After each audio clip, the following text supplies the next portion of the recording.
Vainikainen here in Espoo. Really nice to welcome you on behalf of this Metaverse Meets the Experience Industry project for this workshop, where we are attempting to map the success factors of the experience industry and build the road ahead for the success of the industry. My name is Juho Pesonen. I'm professor of tourism business at the University of Eastern Finland, which is one of the partners in this project together with VTT. And just to bring everybody on board of what we mean with experience industry, and I think this slide that Mika Naumanen from VTT has made for us is really good description of what we mean by experience industry. And it is all of these industries that are focused or supporting the experiences that are and have become one of the key consumption issues and source of competitiveness for many nations and destinations all across the world. And we are taking a very wide perspective on experience industry and looking at creative industries, creative services, and events and cultural services, including tourism, food and beverage, and events and recreational experience there as well.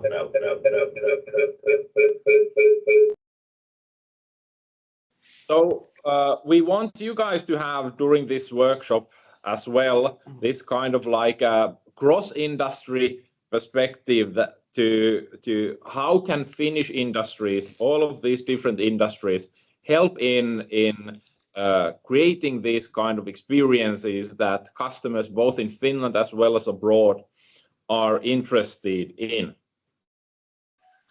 And you have been seeing the program for today, and we are going through some of the results we have gathered and gained in this project, as well as we have excellent insights from our guests, Pim, Jon, and Mika, about the success of the experience industry. We have some moments for discussion. At the end of the day, we go through the results, what we have figured out today. And now that you are participating this workshop, we have created this framework. So one of the outcomes of this project, Metaverse Meets the Experience Industry project, is to see and help us understand how we would build successful experience industry in Finland. And for that, what we have been doing in the project, and what I assume many of you who are now attending the event have been doing in your own work, is to figure out what these success factors are for us to build a successful experience industry here. We have to look at micro-level factors, which are companies and people and what they are doing. We have to look at meso-level factors, what are regions doing, what are municipalities doing, as well as macro-level factors, what is happening on national and international level that are affecting and supporting experience industry, or even creating barriers for the success of the experience industry. And we also have to identify the change agents for the experience industry, that who are doing what and what should different change agents be doing in order to ensure successful experience industry here in Finland. And this is basically the framework for this workshop today. And we are going to crowdsource the work for participants and ask your ideas, thoughts, comments, questions about this for the event. And for this reason, we have created a Padlet, and I'll share the link in the chat, where we hope everybody will join for today. And in this Padlet, I'll show you.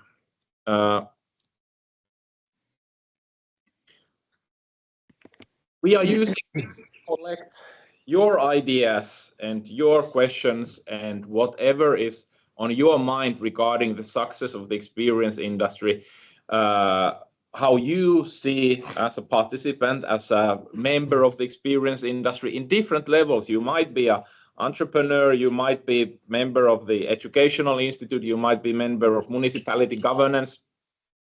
What do you think are, from your own perspective, the most critical success factors on all of these three levels for experience industry success in Finland? And we want you guys to start about thinking what success means to you. How do we measure and define successful experience industry? And this can come from your own perspective, how you perceive this issue, what you think in your own line of work, in your own life as important for experience industry. What is your vision for the success of the experience industry? And I know we have a lot of these development participants here as well. Then we also have these three levels, macro, meso, and micro level factors that we have defined here.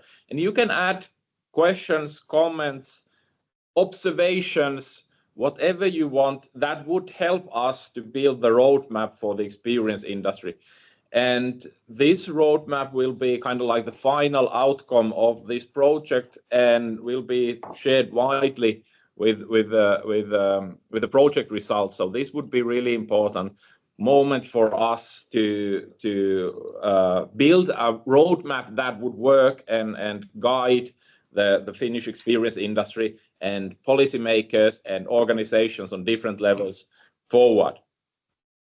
And in the last phase, you can also mention all of the change agents who are doing really good job, who should be doing what are the issues in collaboration, and all of these topics that might be connected to these agents, which are organizations or people, even typically more or less organizations that are key players in the experience industry.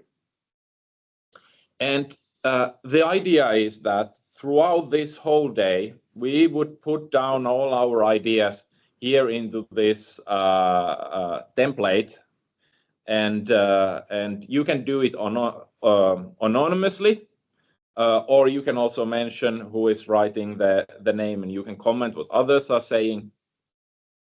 And we are talking about these issues from our perspective throughout the day, and some notions that we have observed during this project. And you can also comment on our findings that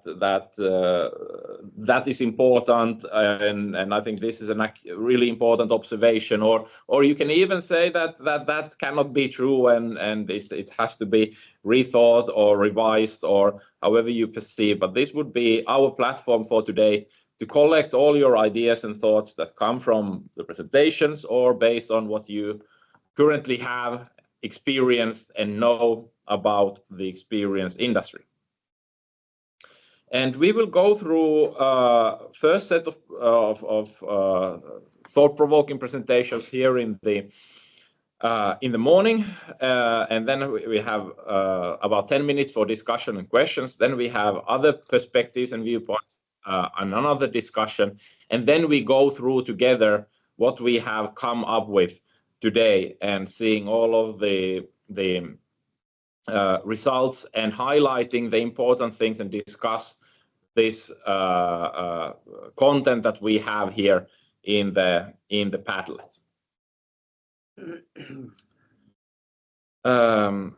So we wish that you use this opportunity to show your perspective and bring your viewpoints for our project and for this discussion that we have.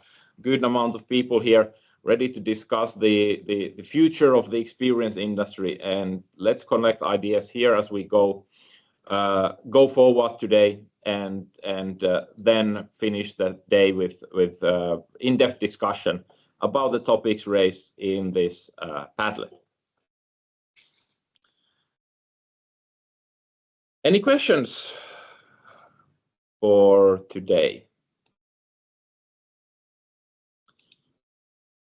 Excellent. So I'll be starting, and you can find the link to the presentation in the chat, but I'm showing you guys just one slide about the results that we've had so far in this project that we think is important for the success of the experience industry. And we have conducted in this project, one of our master degree students, Elina Tiitinen, has collected 18 interviews of the decision makers in companies, in experience industry companies in different parts of Finland, in order for us to build understanding of how experience industry innovations happen. And we have now analyzed the data with Peng Yang from the interviews, and we are seeing that still in the experience industry, this interpersonal trust is one of the key things that leads to collaborations that create innovations for organizations. And this kind of trust-based innovation theme came up with basically all of the interviews that we conducted in this project. And of course, there's many factors like environment, strategic partnerships, personal relationships, and organizational practices that are supporting trust-based innovation. But it was really interesting to observe this innovation process and analyze this innovation process of experience industry companies, because based on the results, it seems that this innovation process is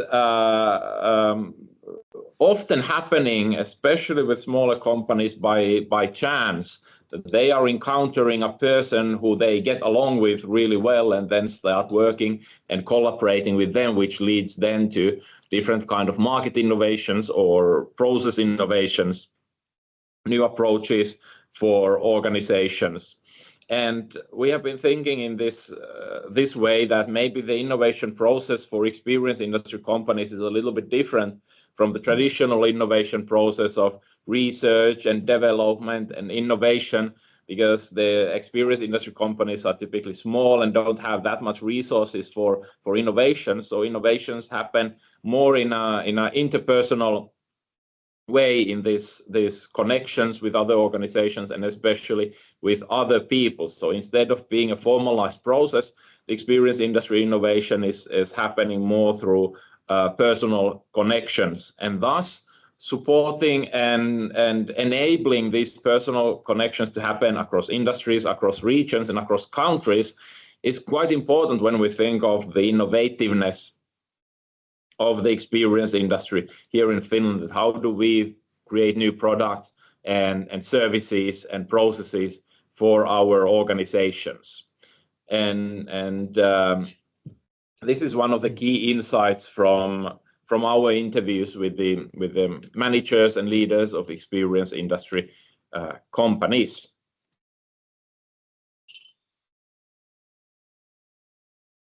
And now I would like to give the floor to Mika, who will be presenting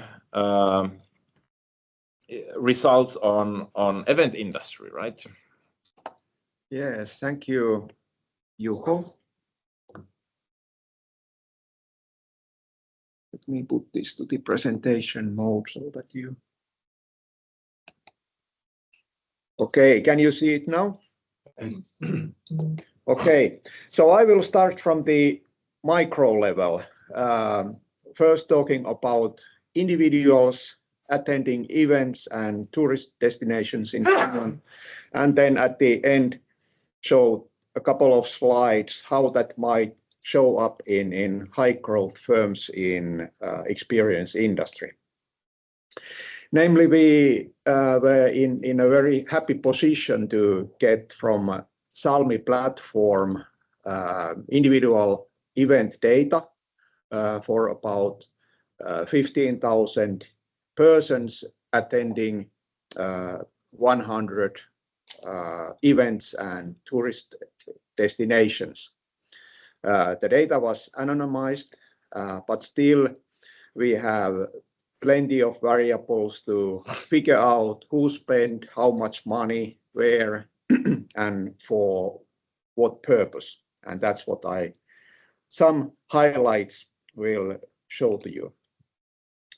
So if we look at the age and gender of these persons attending those events, we can see that it's typically kind of middle-aged persons who spend the most money. So we are talking here about spending per day per person.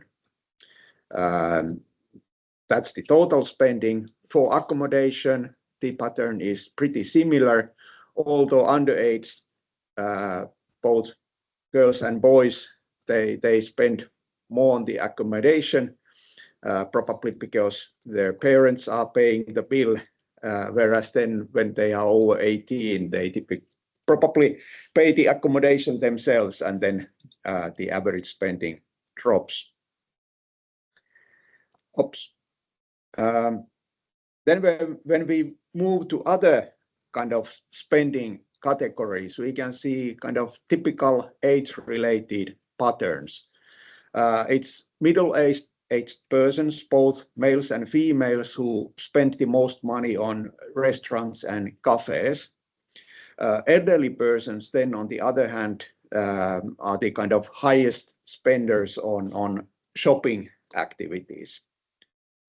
Males, then younger males, they spend the most money on these kind of recreational experiences or in recreational events, whereas young females, they are the highest spenders on these kind of cultural and art-related activities. I want to emphasize here that although we have these 15,000 kind of person data and from 100 events, it's just a small glimpse of all the 1,000 events taking place in Finland and the kind of millions of persons attending those events and destinations.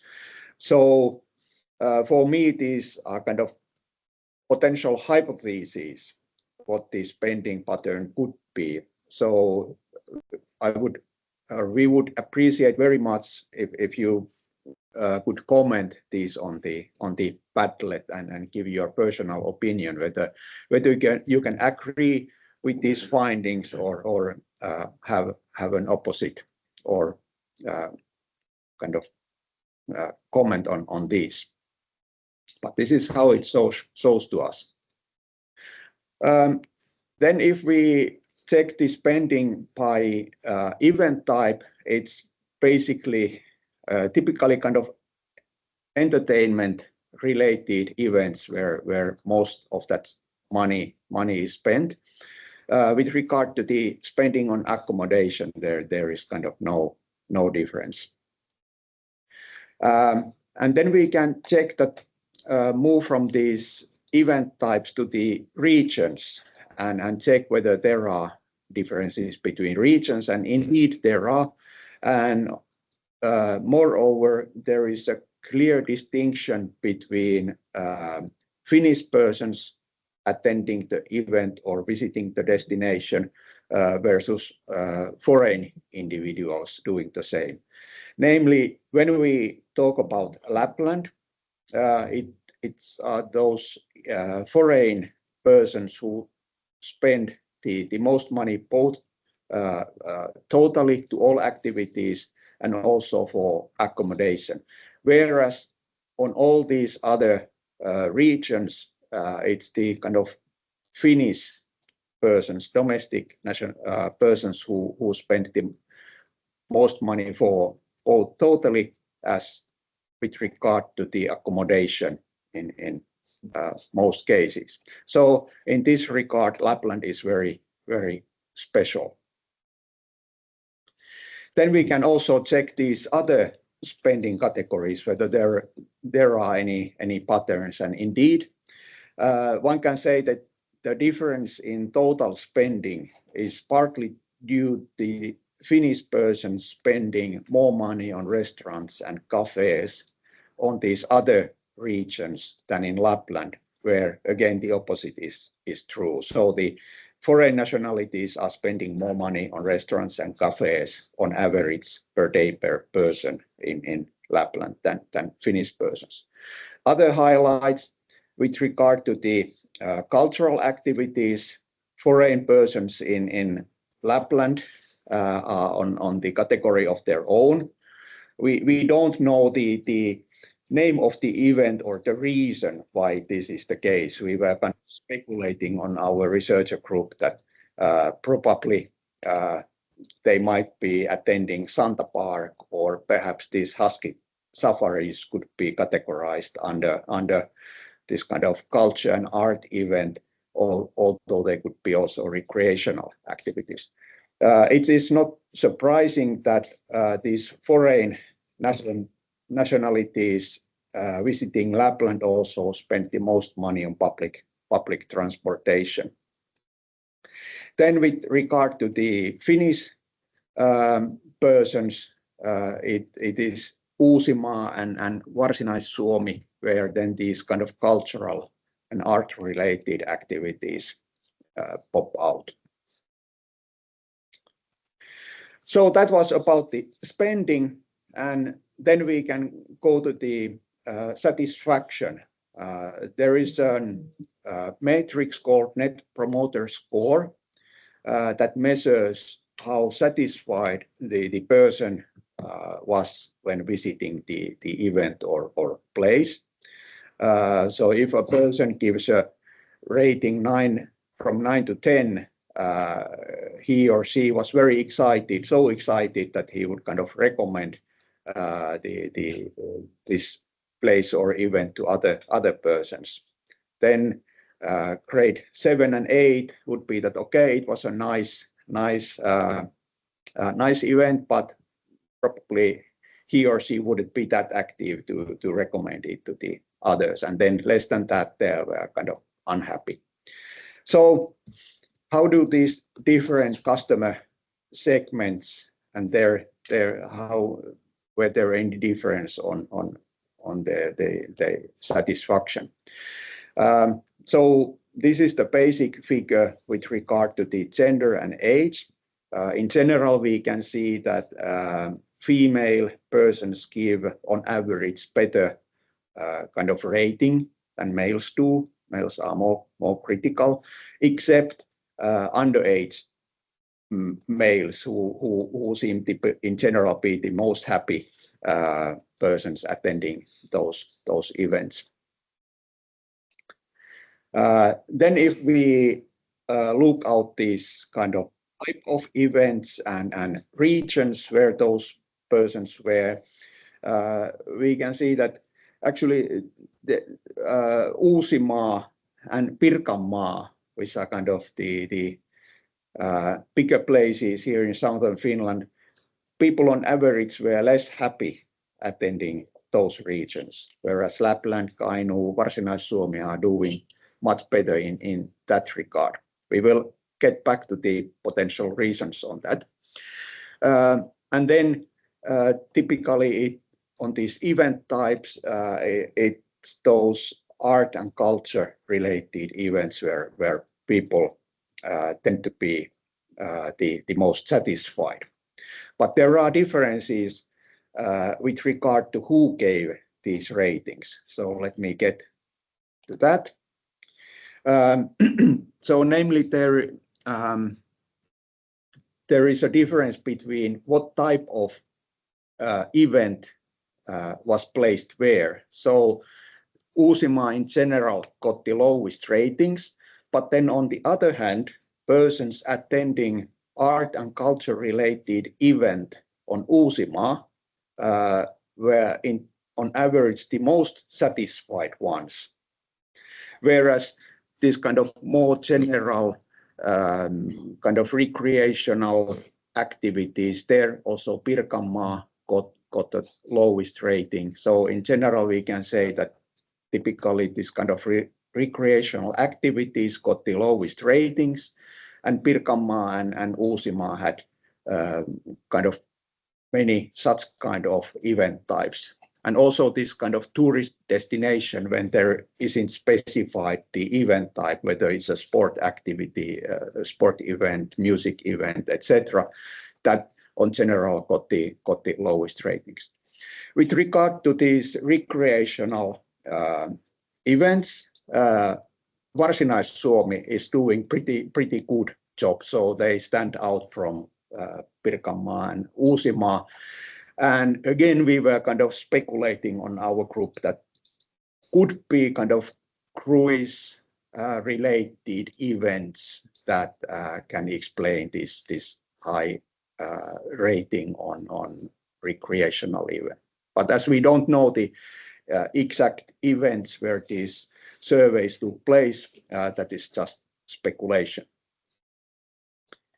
Okay, then there is also differences between how these foreign nationalities versus Finns appreciate these events and destinations in Finland. Namely, foreign visitors are pretty happy in Lapland and then less satisfied here in southern Finland. And again, in this where we relate this kind of event type to the location, we can see that this art and culture, it is probably Uusimaa that explains the good rating there. Then just to finalize, we figured out whether there is a relationship between spending and this kind of satisfaction. And on a general level, we can see that actually there isn't that big a difference. But when we compare Finnish persons with respect to the foreigners, there is a big difference. Namely, it is those Finnish persons who are that kind of lukewarm with respect to the spending, whereas these foreign visitors in Finland, the more they spend on average per day per person, the more satisfied they were in this service. So there was still this one graph about the kind of regression results. So where should you spend your money? And these are kind of regression analysis results. So meaning that these figures are with respect on all other factors remaining the same. So even though this restaurant and cafe is negative, it means that, okay, if you spend more money there, you probably will be more satisfied. But if you spend the same euro on cultural activities or shopping, you will be more satisfied. So that's the meaning of that. And then we also made clustered these 15,000 persons and checked who were spending the most, and it seemed to be that, okay, it's typically young persons attending some entertainment type of event. So males were spending more, but young females were not far behind. And of course, because this is spending per day, then this kind of longer periods, they are then on the other end of the list. So older Finnish families spending long holidays, and then also this kind of group-related events. There people spend less, but of course, part of that spending might be paid by this kind of group. So that can explain it. I also want to highlight this third cluster, which are families spending extended periods of time in Lapland. So because that is then for a number of days quite high spending, and that is then the kind of that cluster that spends most of the money on total at the end in this study.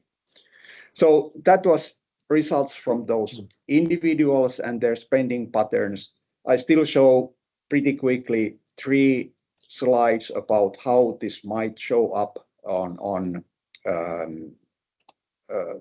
business level. So we studied the kind of high growth firms in experience industry, and the definition for high growth firm is that the firm grows 20% per year for 3 consecutive years, and the growth can be either in revenue or in the number of employees. And the kind of official definition requires that the minimum level at the beginning is 10 employees, but because there are so few such companies in this experience industry, we made those calculations with the requirement that there were at least 5 persons at the beginning of the growth period. Most of these companies locate in southern Finland, in Uusimaa, but please note this growth in recent years. So starting from when the growth period started 2020, this northern and eastern Finland, and I'm pretty sure that within that area it is the Lapland that explains this growth. Namely, if we go to the industries or sectors where that growth occurred, we can see a clear time pattern. Before 2020, the construction industry was kind of pretty hot in Finland. So architecture, there were many companies in architecture that were high growth ones there. Then Corona started, and we can see that gaming and publishing, and then later design, where there were these high growth companies. And then after Corona, these high growth companies shifted to these more kind of event related sectors, namely food and beverage, accommodation, and kind of event organizing and performing arts on those events. So that was what can be seen on the business level, and with that I finish. Thank you. Very good. Thank you, Mika, for the presentation, and really interesting to see the data on the high growth experience industry firms. There are some high growth experience industry firms in Finland, but not too many, right? They were. How many would you say were in your data set altogether? If we take this limit of 5 persons, there were was it 70 or 100, okay, around that range. All right, so only a few handful. Very good. We'll continue with a couple of more presentations. So we have Paul talking about emerging trends in the metaverse and their implications for tourist ecosystems. So Paul, please. Okay, thank you. So let me just share my screen.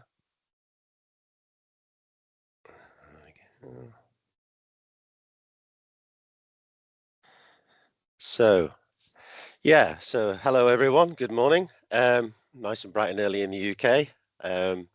So I think some of the interesting things coming out of the project has been emerging trends in different ways, some of which has already been mentioned, and I'll also refer to those. Mika, for example, on this discussion about different types of consumer spending and so on is very interesting amongst different groups. And I'll pull together some of the other themes that have been many times discussed within this project. So first, one thing is what is actually the metaverse? It was something that's being debated hotly. And in some sense, I suppose it's nice to take this, if you think about the film The Conclave, which is being sort of a bit of a hot film at the minute. If we go back to 2005, this is the conclave where after the death of John Paul II, this was the announcement then for Benedict, And if we notice this image, everyone's very intently looking at the announcement. You'll notice there's no phones or anything there. There's no kind of electronic device. Well, there's one just in the bottom corner of a phone, but everyone's pretty much just intently with their own senses, individual senses, sight, sound, etc., looking at the announcement. This had very much changed by 2013. You'll see basically everyone's interacting with this event, this experience via a digital device, it seems, and possibly sharing those with other friends and families around the world. This is a theme that's been running throughout this project, this mix of the social, the physical, and the digital.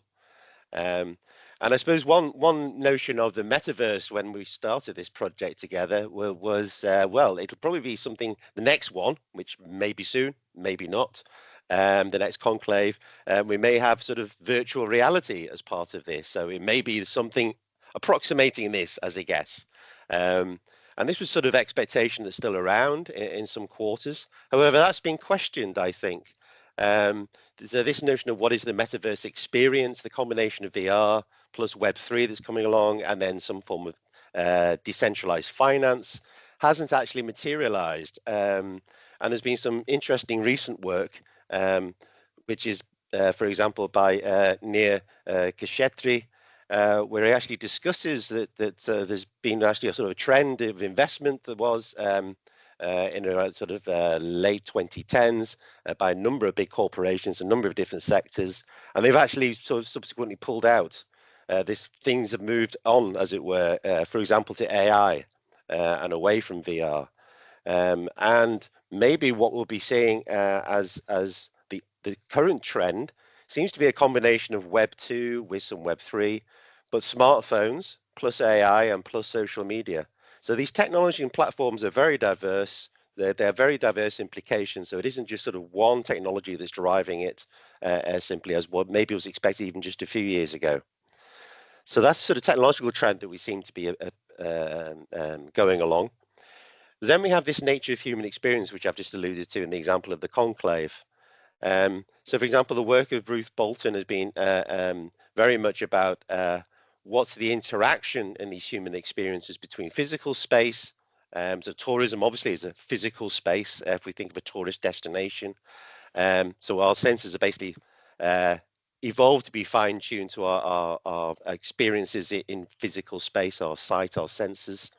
Then we have, of course, the importance of social space and also this blending then of digital space. And as Bolton says, the most complex or richest is where all three of those happen. And in fact, in tourism, that's particularly what's going on now. We have a combination of these different media, such as the conclave example, people actually using phones, publishing images, picking up images, of deciding where to go to in different places, being influenced by certain groups. We'll come to that a little bit later, the sort of consumer tribes idea, where you belong to a number of different associated groups in your life, and they're influencing you and you're influencing them in turn.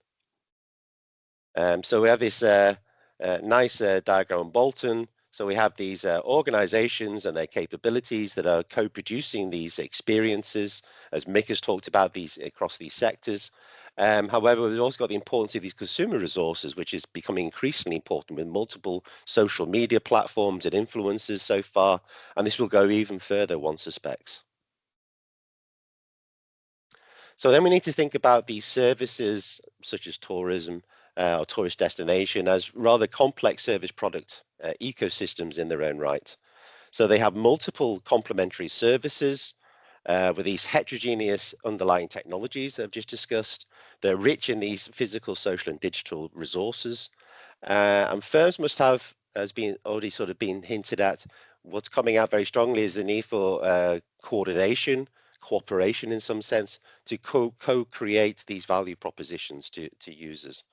And on top of that, even more rich and complex is these emerging sort of consumer tribes, the importance of these consumer to consumer interactions, which are sometimes as important to users as business to consumers interactions in terms of their decisions of where to go and how they're going to enjoy their time when they are at these tourist destinations.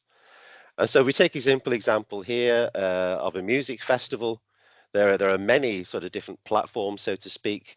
There's bands who might be playing at this music festival. There's lots of, in the festival site itself, lots of bars, foods, toilet facilities. Obviously in the location, we have these locational factors as well, the hotels, the supermarkets and restaurants around the location, and a number of other factors. That is sort of the one part of the experience, but then we have many of these music festivals which are then broadcast live or become part of TV series or represented in TV series and films. That's sometimes how people pick up on these. They form these sort of interest groups, these consumer tribes around these particular music events. Then after the event, that they'll continue to have this interest group. So that's really important as well. And as already mentioned, given the example of the conclave, we have all these technologies that consumers are using to sort of, if you like, the glue of these consumer tribes. And these all map onto these sort of service characteristics, what's been actually consumed and enjoyed. So if you think about the Sami data that Mika's just presented, that gives you an idea of some of these characteristics that people are actually, these users are consuming. And these different organizations are actually trying to co-create together as value propositions for these users. So we have a number of strategic implications coming from these ecosystems.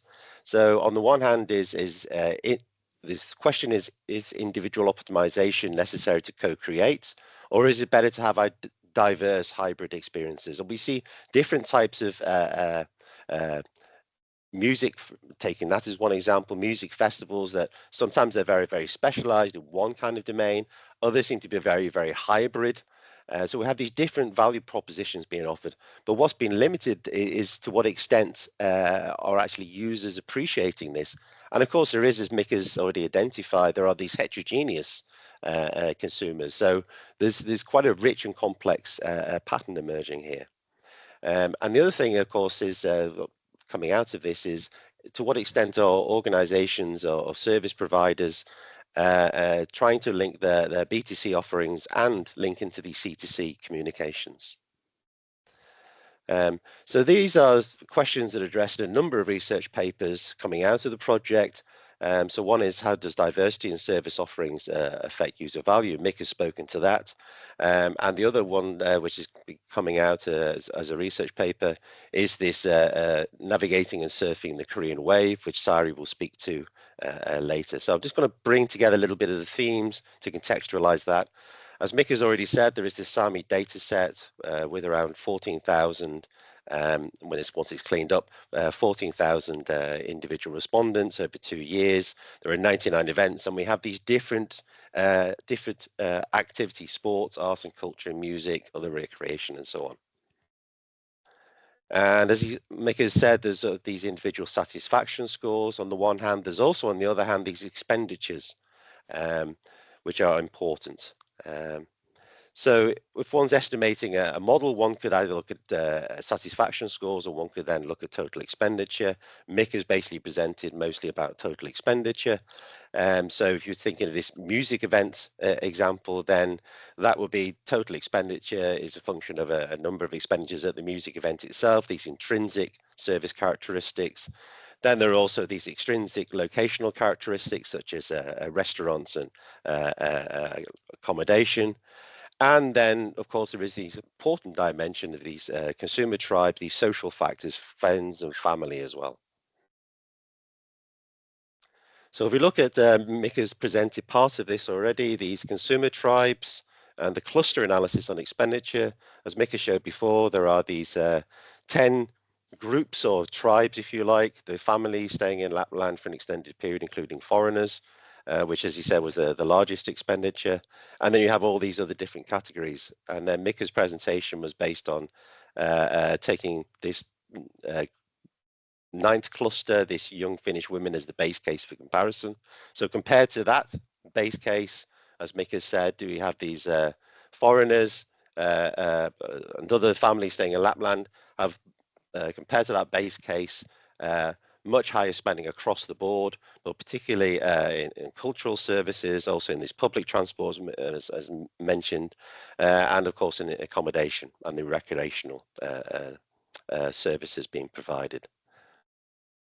By contrast, if you look at older Finnish families spending on these longer holidays, then compared to the base case, basically they're all below that base case spending, except for the cultural service and recreational and the fuel for traveling. So we have these very different emerging patterns of expenditure, as Mika said, and I think that's a really important insight, linking that to this notion of these different types of heterogeneous consumer types going for particular kind of holidays or experiences more generally.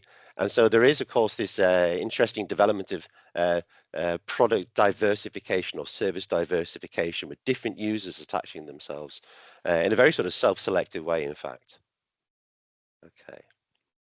So a third trend which is emerging is this novel recombination that's happening. So the Korean wave, which Sari is going to talk to, I think the interesting thing for me coming out of that is very much here. So the Korean wave provides this example of a combination of what were previously separate experiences, which one would typically think about them being produced in different sectors by different firms.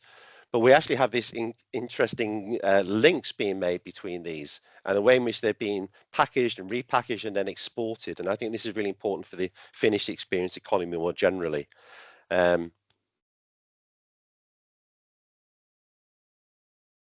So in terms of the impact on consumers, then one of the trends we're seeing is these tourist experience being brought into the everyday lives. So it's rather than thinking of a destination as a foreign travel, which is still part of the package, but rather than just thinking of just that, it's being integrated into the daily lives of consumers.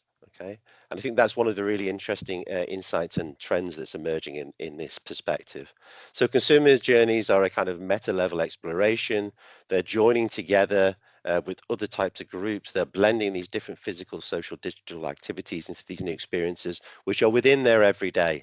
And as I said before, these are recombining and making links between things that would typically be thought of quite separate. So travel on the one hand, but it's being linked to TV and films, linked to music in the Korean wave, Korean food, Korean language, Korean culture and arts, and some people even go for the religion as well.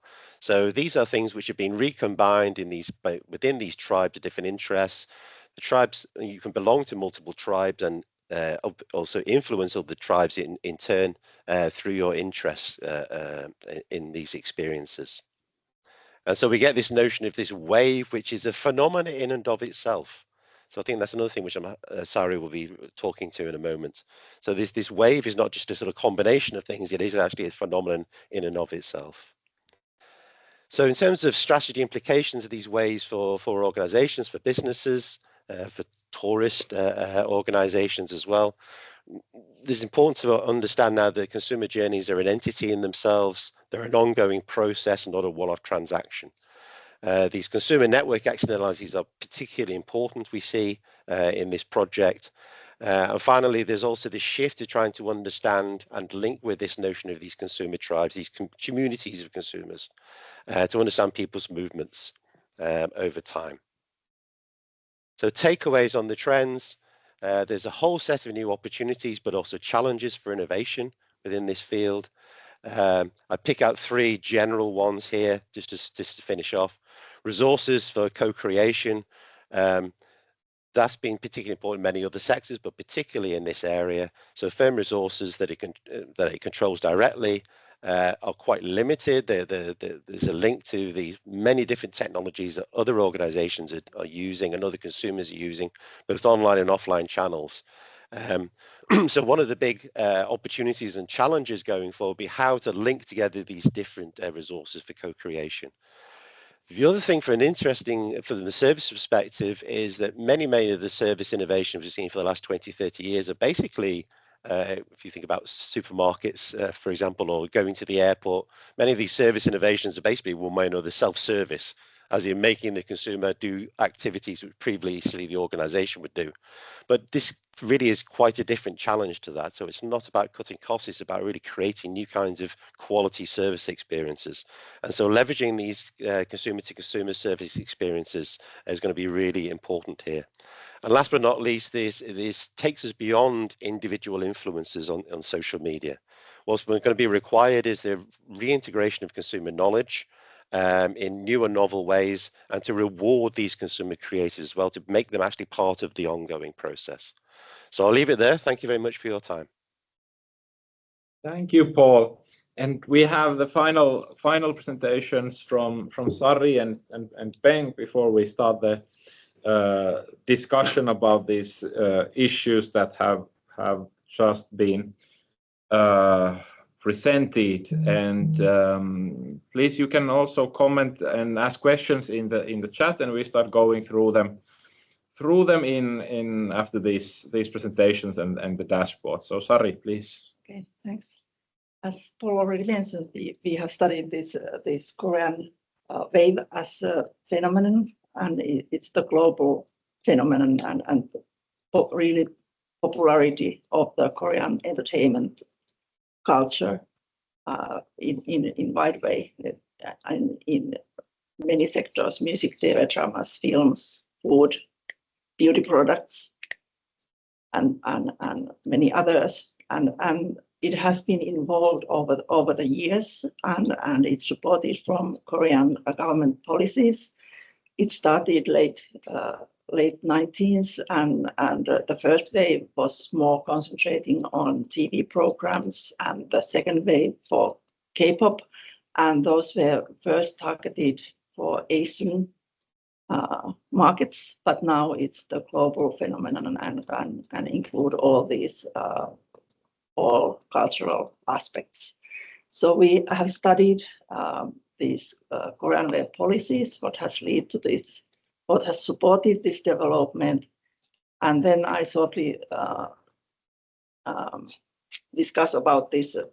Because it's not only the strategies, it is what makes excitement and resonates with the consumers. And when you listen to this, it is the aim that what we can learn from this Korean wave case, and which part of it fits to Finnish context. And so it would be nice to get feedback of these ideas.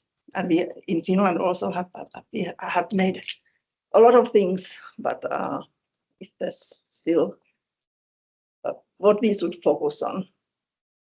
And this is now showing the development of sales, exports, and tourism revenues over the years. So sales, it's now about $115 billion, export $30 billion, and tourism business revenue about $18 billion. So something has been done right. This is supported. This is the long-term development and systematic approach. Starting basis was created with this Cultural Promotion Act and creating cultural powerhouse vision, and those visions has been updated over the years. And there are involvement of regional centers and creating those. There are cross-industrial collaboration and also development of technologies. And the last one there, 2024, they have even made this Hallyu Act, Korean wave law, that actually defines the industries in this and also creates different measures and things like that. So they are taking this seriously. And this actually summarizes the previous figure. So they have been made vision strategies, legislation, and established dedicated agencies to advance Korean content industry and different instruments to support content and creative industries.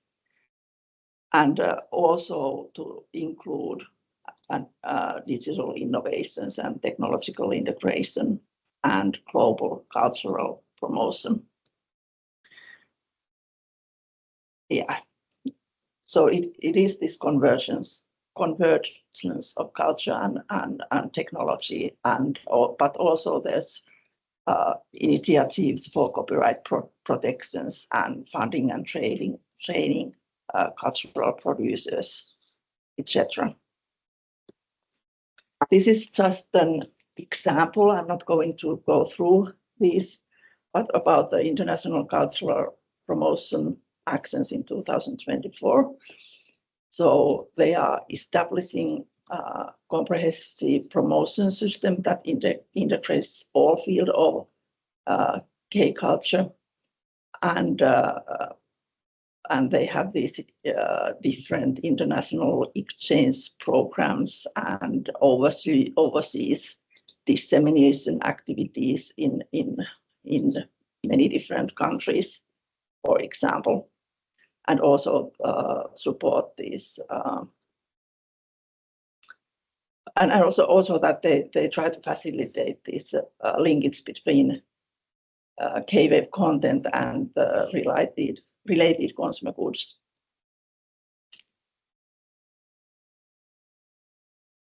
And here are some of the points which try to understand the Korean wave.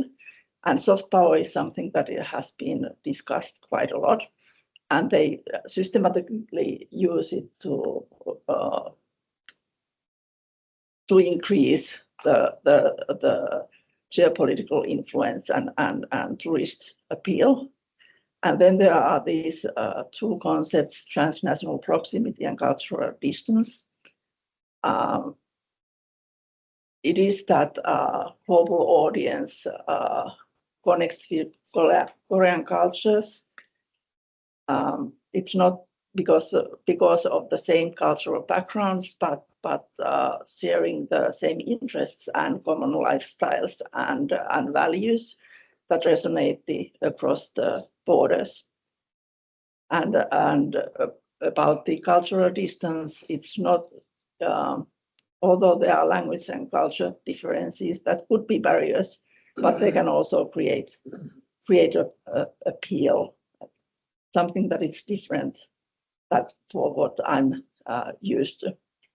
But there is also this, what they have used actually to bridge gap and create meaning to the content that connects global audience and make this linkage with Korean culture and make it easier to address it. But and in this development, all these digital platforms, media platforms, and social media platforms, they have had a huge importance. And for example, Netflix invested a lot for K-dramas at one point, and this was one thing that people globally become aware of the Korean culture. And they have also their own digital platforms like Weverse that actually support interaction with the artist and all kind of live communication and community building. And then there's this role of this technology. But then when we look at it from the other angle, from strategy to the heart, it is that all these enjoying the culture, as Paul mentioned, it's happening in physical, digital, and social spaces. So it's not only about the tourism, it's also that we can, for example, in Finland already, you can enjoy the Korean. There's a lot of Korean restaurants. There are artists visiting here. There are and you are able to enjoy the culture also in your own country. And in the different ways, it's not only listening to music or watching watching movies, but also in active ways, learning language or cooking or dancing or and have this emotional engagement and sensing and then the communities relating with other people with the same interests. And this figure shows the influence of these communities and its total number of communities, and then the total number of community members worldwide. And it is 225 million community members. And these communities are mostly relating to K-pop and K-drama. So, but there are also other ones, but nevertheless, huge amount of people interested in Korean culture. And this actually try to explain this consumer journey idea. So below are these different touch points to the Korean culture, and each of these things represent individual consumer journey. So it's evolving over time, and we are picking the things that are based on our interests, but it's affecting also to our real world network. So this is the example of the real user network and the different people and different interests to the K culture. So the first these two ones in the bottom are persons who are interested in quite widely about the different Korean culture, and they also travel to South Korea. But then in the middle there are person who is more interested in dancing and K-pop and food. And then there are person who is more interested about the Korean arts and the more traditional music and history. And then up the person who's not involved, not that interested in the whole Korean culture, but who's using the K-beauty products and is interested in cooking and Korean food cuisine. And all of these individual journeys, they create this wave. And when we think about these more larger communities in top of that, that's quite an effect. But then we are trying to think about how to create Finnish wave. So here is now picked up some viewpoints. So creating this framework for global branding for Finland and promoting our identity and getting this ecosystem and collaboration to share these cultural narratives. And then whether we should have also using more soft power integration into cultural policy. That's one thing. And then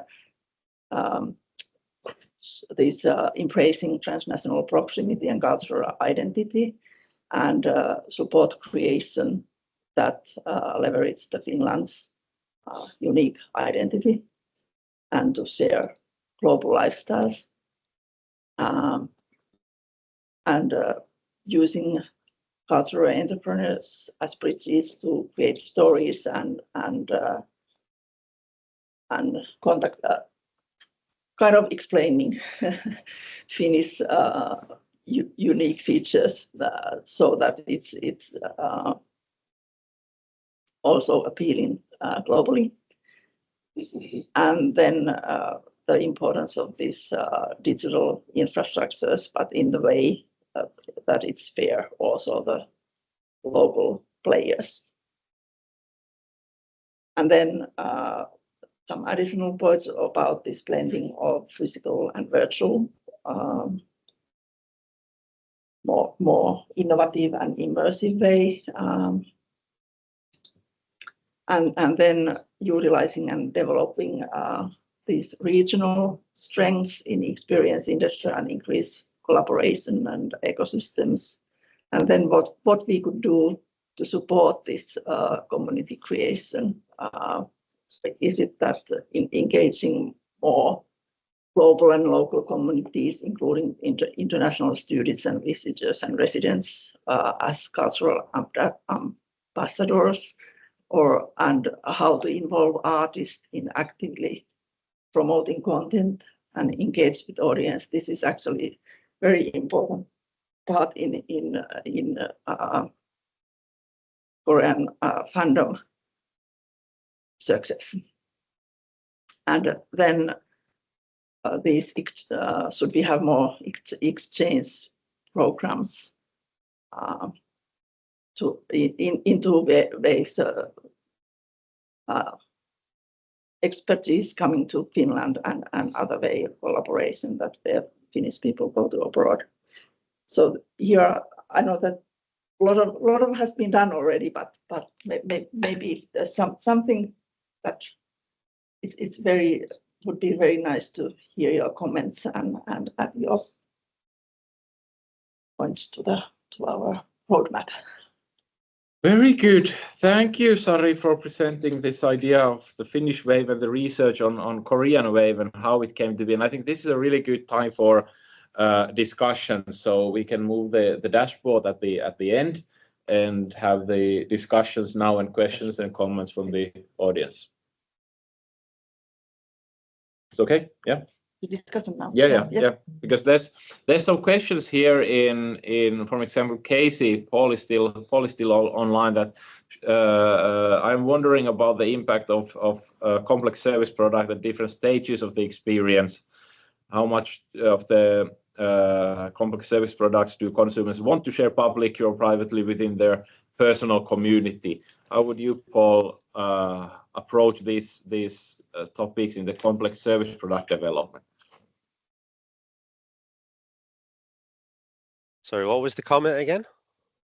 You can see in the chat about these complex service products and impact they have on different stages of the experience, pre-event, during, and post-event experience. All right. Okay. Yeah. Well, that's a good question. That's something that has been discussed a lot within the project itself. So, linking then again to Sari's discussion about waves. So, I mean, clearly, if you have these user communities or common interest groups, tribes that you belong to, you may before even going to a tourist destination, become interested in that place via a TV program or a film or music or maybe food that you have a common interest depending on your own individual interests and preferences. And then you come across that, and then that, as Sari's discussed, kind of morphs into another linked kind of area in South Korean in that particular example. Or it could be I don't know. We do have other examples around, like in Japan, for example. There's been many people who've been interested in different kinds of things in Japan. And that can start out from I don't know, doing photography or Japanese films, and then it goes into, you know, Japanese food, which is sushi is everywhere now as well, of course. And then people actually maybe then get interested in actually visiting Japan, right? So it gets linked into this what we traditionally call tourist experience. And then, of course, we also then have these post experiences. So once people have been there, then maybe they're in the tribes or the common communities of interest. They're showing their photographs. They're relaying their experiences. And of course, before going on that, they'll be using probably their same social media platforms as well to identify places to go to. And this is all, as I say, beyond outside then the direct control of many tourist organizations, right? I mean, consumers are this incredibly rich place for other consumers of like-minded interest groups to actually pick up and influence each other, directly sort of give proposals to, value propositions to, in their own right. And And so this is sort of pre, during, and post. And of course, these interests continue. So we discussed within the project this notion of a never-ending experience as well. So these are things that could go on for quite a duration after the tourist experience itself. So indeed, there's a whole sort of trajectory. And I think Sari's diagrams almost pick up on that as well, this idea you do have these ongoing waves over time, right? And I think that's exactly one of the challenges as well for these organizations in this sector to think about this. How do they link into these other activities and then morph and generate these communities and build these communities of interest? And I very much like Sari's final points of one of the final points of the importance of creatives in all of this. Because in Web 2, basically, the people making all the money have been the platforms and the creatives have really had very little. So if that's going to be sustainable, we really have to think seriously about those income streams for creatives, because they're the ones that are giving all the value to this in the end of the day. Yeah. Very good. Thank you for the question.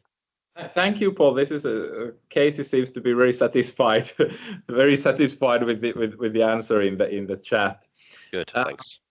And Minna presents in the chat, Sari, this idea that maybe there are already these like Finnish waves out there, but how do we identify them and how do we merge them together? Yeah, I think that they are, and we have those strengths in Finnish culture. But maybe it is that if we can create this common vision or ecosystem and the goal where all the different service providers could focus on, maybe we can create the more effects and yeah, because it's not only. It is that it's not only single service providers who are able to make it. It's the effort in these different sectors and building this kind of wave. But how to make those collaborate and what are the means to do that? I don't have answers to that. So we need to find a way to figure that out, right? Yeah. This is exactly what Casey is saying about this when going to Disney World vacation in June, and the amount of digital outreach pre-event is intense, that you're consuming as much Disney as possible before going to the trip and going to the amusement park, and just consuming the brand and whatever it is. So kind of like if you're coming to Finland, do you spend the previous month just going through Finnish music and Finnish movies and playing Finnish games and get into this like Finnish mindset, and how do we build that kind of like phenomenons would be really interesting to figure out, because I don't think that's the case at this moment, or maybe it is. I think there's many here who know better what tourists are doing before coming to visit Finland. So certainly, as a foreigner, I'd like to know what the secret sauce is for this happiness that you all have. So that would be something if you could bottle it and export it. That would be great. Yeah, that's what Susanna is also in the comments suggesting, that right. Connecting the Finnish way with Finnish happiness, that come to Finland and figure out what are the ingredients to happiness. And we had a really good LinkedIn discussion a while ago about this, and I think it was Jouni Ortju from Northern Savo that said that there needs to be this kind of mystery, that it should be like an adventure to come to Finland and find out what makes you happy, instead of like Finland telling you what makes happy. But everybody should come here and figure it out for themselves. And I think that kind of mystery element could be really good for marketing. I think also this, of course, we want as much as visitors in Finland what we can get, but I think it's also important to support this, that you can enjoy the Finnish culture in your own country and this type of thing, and also this engagement with Finnish culture beforehand, and then you are interested about different things, and then you decide to visit there. But so getting interest to arise, so that daily based on your interest and finding something about the culture culture that fits your interests.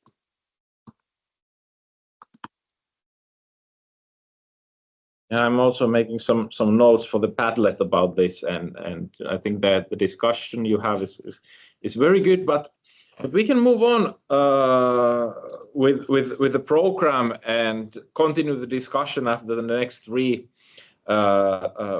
perspectives and keynotes. So first we have Pim and then Jon about bringing some international perspective into this experience industry development in Finland. So Pim, please.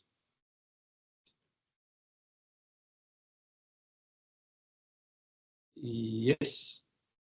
Good morning to you all. My name is Pim Hertog. I'm with Dialogic, which is a research-based consultancy in the Netherlands and a spin-off from TNO, which is the Dutch equivalent of VTT. I'm a service innovation researcher, but even more so a policy analyst. So I like to make the link to policy options for making this all possible, or at least facilitate it to some extent. I've been looking at the tourism and hospitality cluster in the Netherlands several times, and I will share some insights from a recent evaluation that we performed of the Dutch destination marketing organization MBTC, and pick up on some policy issues there. And I must give a warning beforehand, because the Netherlands is not a guiding country in terms of facilitating the experience industry. So you can learn from our faults. Can you turn on the full screen presentation mode? I'm seeing the small presentation. Sorry. Or maybe you have just shared the wrong PowerPoint window. Okay, I can.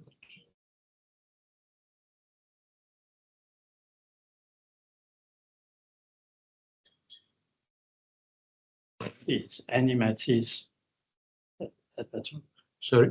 Maybe it's you should the animates at the top. Maybe that will be.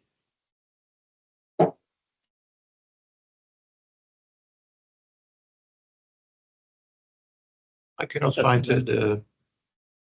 Let me see. Shall I? Yes.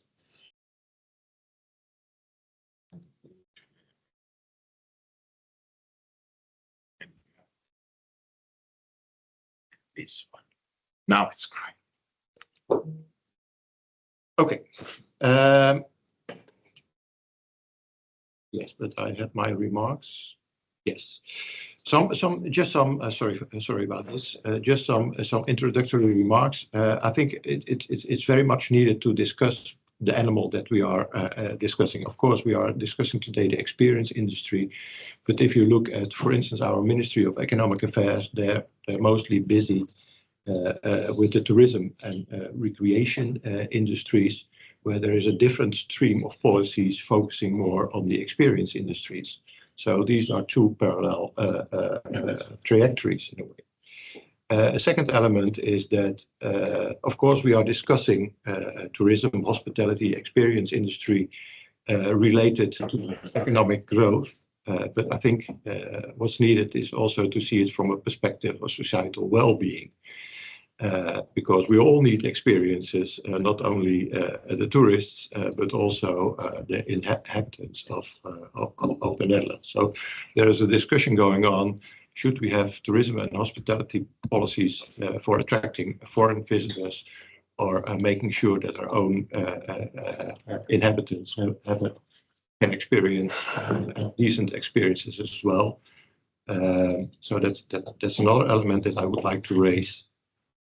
And I was surprised by the level of detail that you got in your data, and I'm a bit jealous about the data that you got from the Finnish experience industries.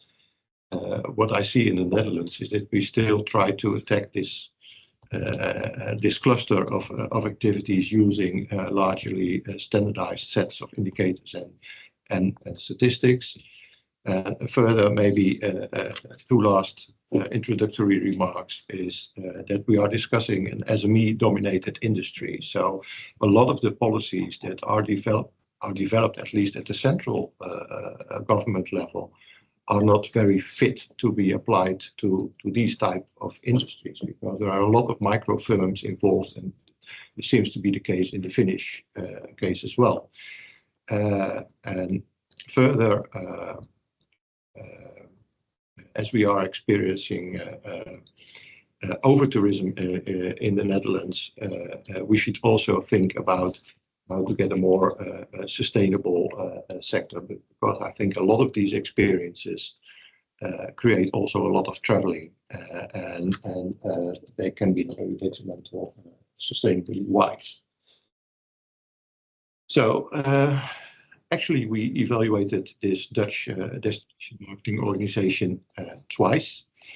So you can see our improvements in covers of reports at least.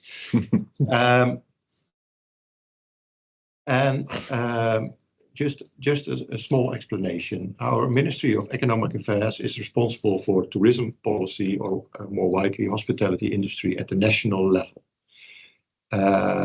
It's not seen as a very central, it's just a sectoral policy in one corner of the ministry, so to say.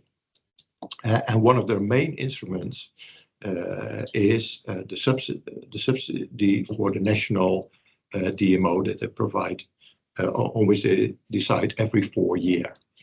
The core activity of this national destination organization is to generate and gather data and insights. So they have a national data alliances, and they're making up for what they're missing from the standardized type of data sets. So there is a big national study on incoming tourism, for instance. Second task of this organization is to create a powerful profile of the destination Netherlands. And I can see similar discussions as you are having on what is the story to be told for Finland. We have similar discussions on what is the story to be told for the Netherlands. And they've defined a roadmap, which you are developing currently, I was told, which is called the Perspective 2030. They're also helping DMOs at the provincial and the local level to develop their destination and develop the narratives and routes that needs to be the narratives that needs to be told in the sort of routes, integrated service packages that need to be developed. And of course, there is the more traditional marketing communication to attract business visitors and to not only attract foreign tourists, but also to make sure that they not going to visit Amsterdam and the tulips, but they're spreading all over the country and benefit from other parts of the Netherlands. So you are discussing the Finnish case, and I heard you say we want to attract as many tourists as possible, and as some parts of the Netherlands are really suffering from too many visitors, there is a debate on how to spread them and how to pick those type of tourists that contribute most to the Dutch economy and experience industry.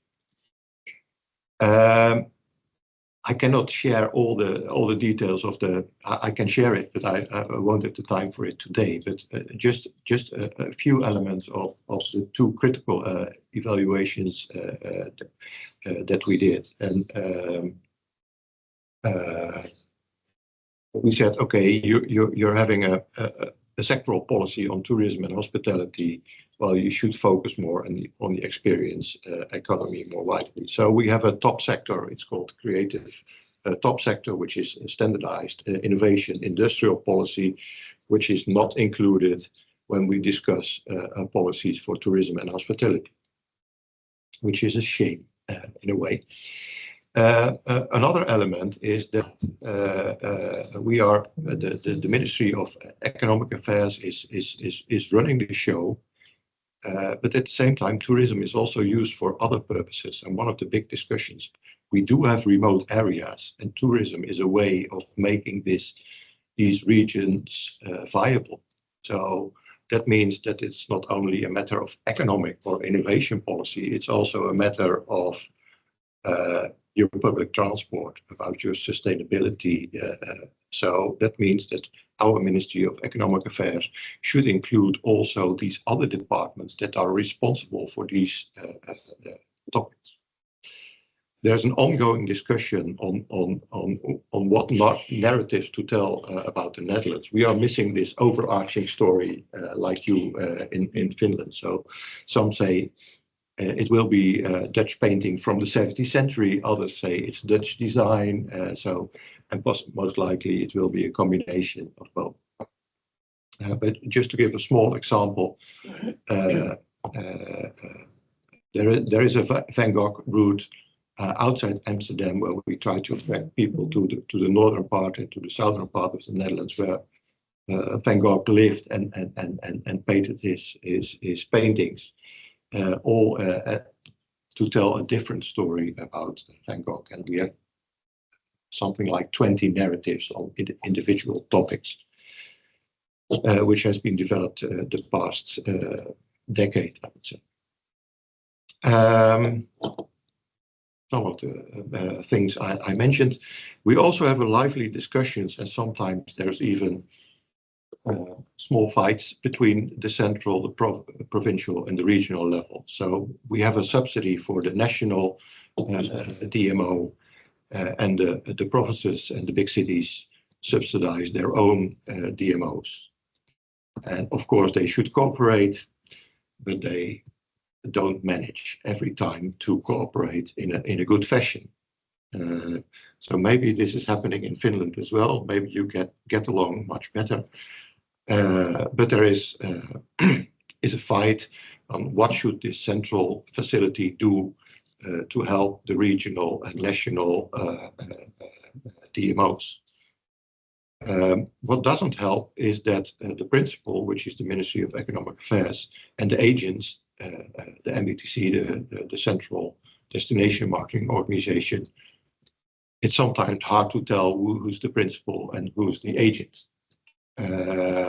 So that's a bit of a problem as well. And this also has to do with a very maybe particular characteristic of this national destination marketing organization. It's subsidized by the central government, but it's also attracting money from public and other public, but also from private parties to do their activities.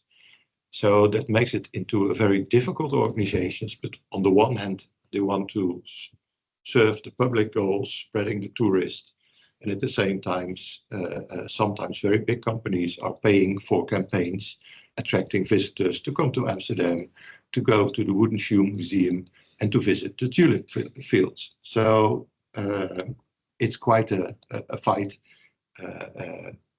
to position the central destination marketing organization as an organization that also should work on sustainability, on spreading the tourists.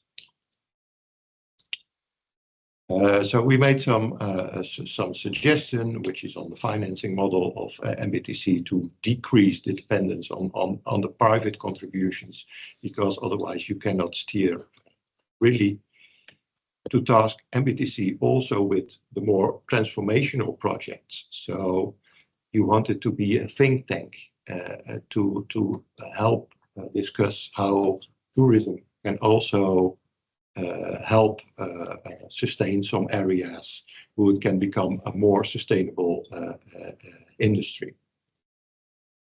Of course, there is advice on how the central level should cooperate more with the regional and local destination and marketing organizations.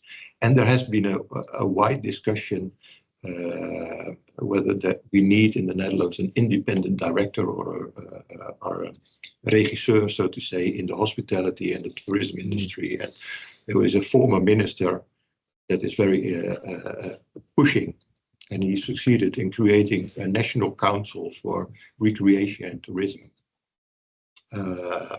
which is a good idea. And he very much likes to point out that it's not only about hospitality, but it's also about recreation for your own population, and that this is an area where a government has a role to play for its own citizens. But the weird thing is that they still make a connection between this independent national council and MBTC, because they added 2 extra roles to this MBTC to be the secretariat and the executive office of this National Independent Council, which in my view is really a mistake.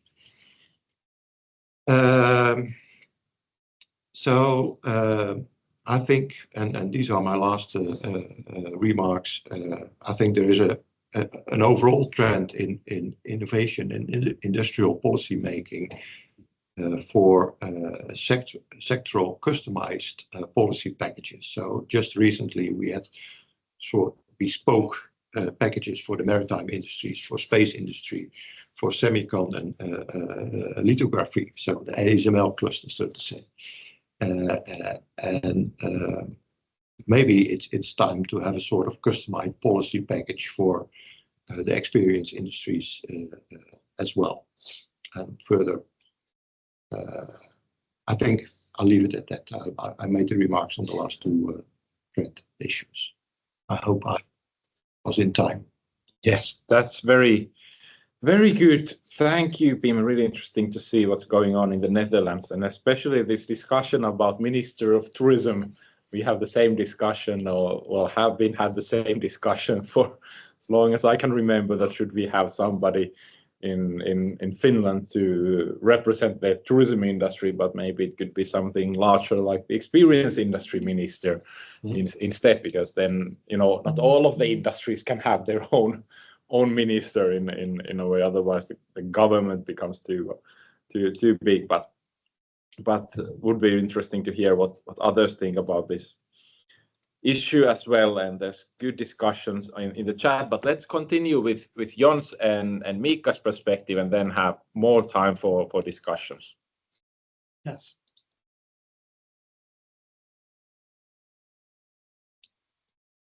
Thank you.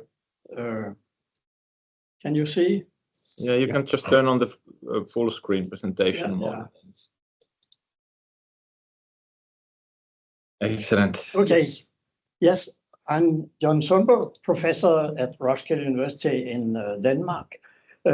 My field is innovation in services, but I also have followed the experience economy the last 20 years and the research of experience economy.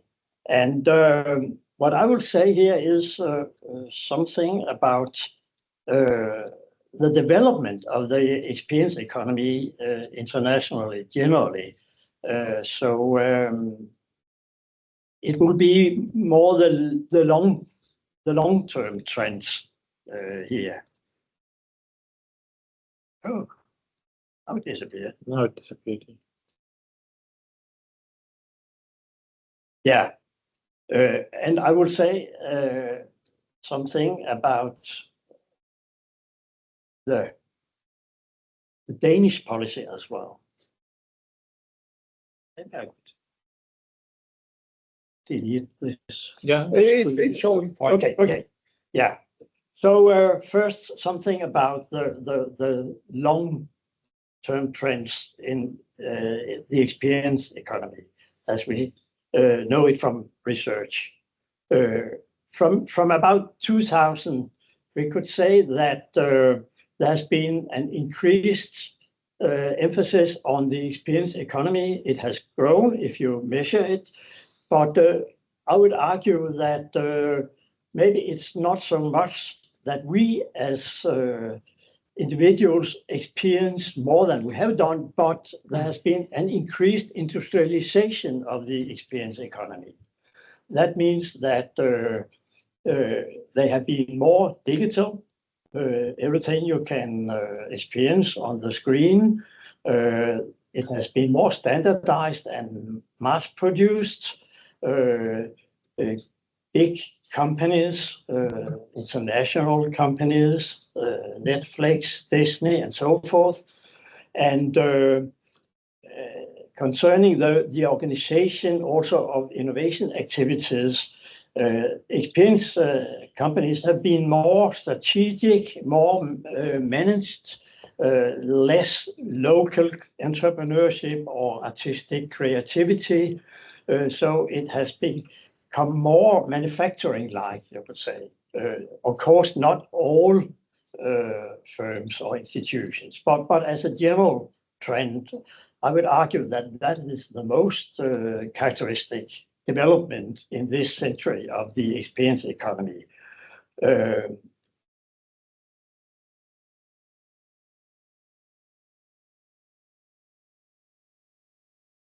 Okay. Yes, but lately we can see also in research that there are new trends. In fact, they are old, but they are revitalized. There's more experience economy and more experiences in on-the-spot experience and old forms. We can see a growth. I mean, in tourism internationally is growing quite much. We can, for example, see live concerts coming back. They were there in old times, but then the musicians mostly earned their money from media like CDs and so forth. But now we can see that live concerts are coming back, big concerts, and that's why that's where the musicians can earn their money, because people stream the music freely from the internet and so forth. We can also see that books are not disappearing. In fact, there's a growth in the turnover of the book markets.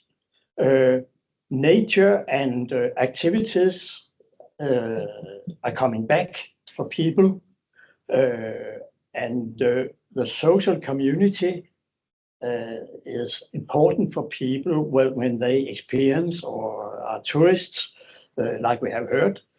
And there's been a growth in festivals that fulfill a lot of these needs. In fact, the festival market may be mature now. We have seen festivals gone bankrupt because of competition between the festivals.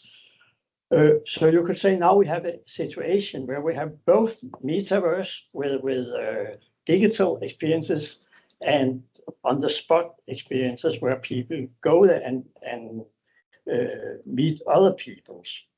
In research, there's also been a recognition of what they call the meaningful experiencing, that people want to experience something that is important to their lives, not just entertainment.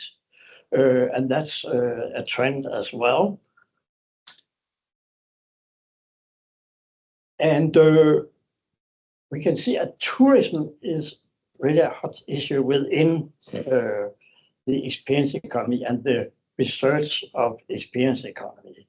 The tourism is increasing despite climate and other crises. When the corona were over, we were very interested in see, will people stay home and not travel abroad as they did in the corona time, or will they come back to the old pattern where they want to travel abroad as tourists? And we can see, in fact, the latter is the case. People go abroad even more than before the corona. And some of the hot issues within tourism and tourist research is over-tourism, like Pim mentioned. But we can see that the problem where local residents react to too many tourists is not only a great city phenomenon. We find it in small communities in the countryside, if that certainly is a big growth in tourism. And then there's what we could call under-tourism. That's communities, regions that are underdeveloped and where tourism is probably the only industry to create economic growth, jobs, and all that. So they need tourists. So a general problem is how to spread tourists from the over-tourist places to the under-tourist places. And we can also see a trend internationally in what we could call interest-based tourism. Paul was mentioning that particular events and attractions and all that directed towards a particular interest gives a high revenue and dedicated visitors. Yes, finally, I will say a little about the actual experience economy policy in Denmark. I would say primarily it emphasizes tourism. They have made a support system with about, I think, 30 million euros as a fund where tourists, firms and destinations can apply for money. That's the most important part of the policy in Denmark towards the experience economy. There's some special emphasis. Of course, we have a culture policy to support cultural institutions, but also to support cultural tourism. That's just now a discussion of we should improve cultural tourism, but what is that and how to do it? One thing that I would mention as a success is that cultural institutions like museums and institutions like that, they have got their budgets cut down year for year, and they are forced to increase their income by adding experiences to it. So they have been transformed often to kind of experience centers instead of old-fashioned museums and all that. And there have been established new museums, or I will call them experience centers in Denmark, and they have been very successful. And then there's a little support to gaming industry in Denmark because they think that we are strong in gaming. So that's it. And there's very much discussion about gastronomy because Denmark is mentioned as a world leader in gastronomy, high gastronomy. So they're very proud and they talk about it in policy formulations, but there's not much economic support to it. So it's market-based. So that is mostly what is happening in Denmark. Finally, I will say a few words about the project here. I think that the project provides resource and data that is really extraordinary and very useful for international research. So in that way, we are very happy for the project as researchers. If I look at the results, maybe a little observation that might be right. That is like there's a polarization in Finland, that the Helsinki region is very strong in industrialized digital experience products, while the countryside, particularly some regions like Lapland, are very strong in on-the-spot, meaningful and nature-based tourism. Yes, so that was all for me. Excellent. Thank you. Thank you, Jon, for your perspectives, and indeed very good observations, important observations, and especially this change from cultural centers into experience centers is I think quite accurate. But excellent. We have one more presentation today, and then the dashboard demonstration coming up. So I think the dashboard will be really cool to see at the end. But we have Mika from University of Tampere. Really happy to have you here and share your perspectives about these topics we've been discussing and how you see the situation and the success of the experience industry and what is needed in Finland to move it further. Thank you, Juho, for the words and the invitation. That was a very grand challenge you proposed. I'm approaching in a slightly more humble way. So, as a background, we have started an experience economy program in the University of Tampere last fall. So we're still a very young program and now going into the initial research steps. So rather than commenting directly on the research now conducted and presented, I promise that I'll bring a quick word on what we are about to embark on and maybe provide a couple of action points and a plug for future possible collaborations ahead. So my background in itself is non-academic, so I'm a practitioner. I'm a long-term entrepreneur in I would say the experience industry, definitely, as a founder of a Finnish distillery, plus kind of a tourist destination production site that we have in the Finnish countryside. So a lot of what has been said really resonates a lot with what I've done in practice, and these mentions of like the Finnish wave and what could be done and what is possibly already being done is something that we've kind of both tried to advance and struggled with all across the world, and admired our counterparts not only in Korea but in, let's say, in Denmark in the field of Nordic cuisine, how Denmark has so comprehensively led the charge there, with maybe Sweden reaping some of the benefits a bit later, but Finland being definitely a laggard, unfortunately. So anyway, onward. So rather than viewing experience economy as a industrial or sectoral question, we definitely start from the phenomenon end of things, where we have a lot of different sorts of interests that naturally cut across industries.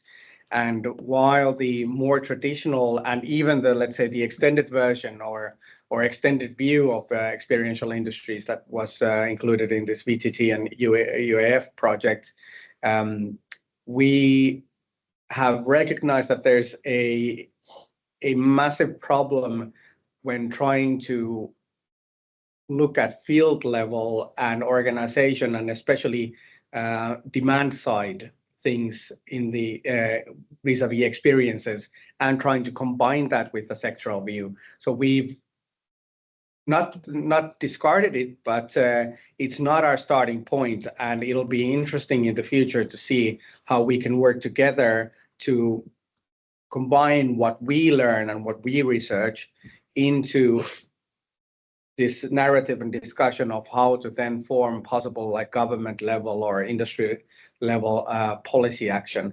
And I guess I've kind of corrupted my colleagues in Tampere, being an entrepreneur and having this very not jilted but a slightly suspicious view of government level activity and industrial policy when it comes to especially cultural industries. This is kind of our starting point.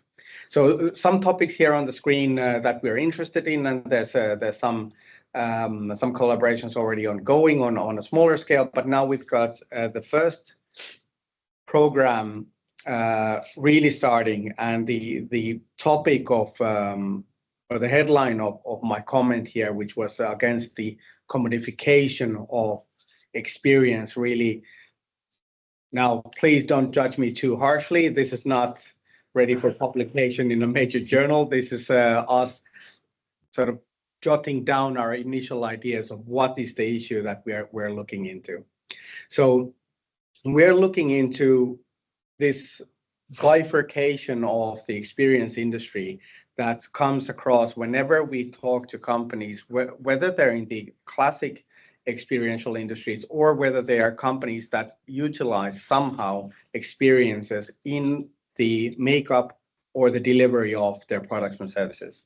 And this really resonates with the comment just before me, in the sense that there's definitely been this massive change in how experiences are staged and consumed, and this is our more, I guess, almost like a sociology of markets type of view to problematize the current situation. So what we see happening is that this almost innocuous looking cluster of dots in the lower left side of this visualization is a representation that there's this low-cost simulacra of experiences that are currently driving the consumption and even the staging of experience. Whether you're talking customer to customer, whether you're talking B2C, a lot of stuff happens here. And what it means is that a lot of experiences or simulacra thereof get produced for and consumed on social media platforms and media platforms in general. And what that does is that network effects kind of dictate that you have to participate in that game. So even if you're a producer of the spectacle, what I will get to in a moment, you have to reach your customers beforehand. There was talk of, you know, the pre, the in, and the post. So pre-event or pre-happening or pre-engagement, you have to reach your audience on these platforms, and that already means that you're bleeding margin and you're bleeding attention to these platforms from what you are doing. And then during the event and after the event, again, this is where a lot of the scalable action happens. And again, if the attention and if the action is there, then the profits are already or will be there. And on the other end, this drives the dynamic that when so many people are happy to consume these simulacra or produce them and spend their time on the platforms, it leads to the experience stagers to tend towards the spectacle. So it has to be larger, it has to be more heavily invested in and invested for when you stage it. And as a result, you're starting to miss the middle. You're starting to miss the more down-tempo, more mid-tempo, more humble, more slightly lower investment, but still things you have to invest time, resource, embodiment to experience. So the bifurcation happens, and what happens in a business sense, in the consumption sense, is that you've got these bloated spectacles that are becoming heavier and heavier to participate in, both as a stager and a participant. And on the other end, you commodify whatever comes out of the actual experience. And in a kind of like a vicious circle twist, a lot of really the biggest winners in business models are capturing the both ends. And I think Netflix is a perfect example of this. There was just a big piece done in the UK about how Netflix is driving up the cost of production for everything and anything you'd want to do in the audiovisual space, so much that even BBC or Channel 4 can't afford to do them anymore in the UK. And not only do they drive up the cost of production, then they take the eyeballs.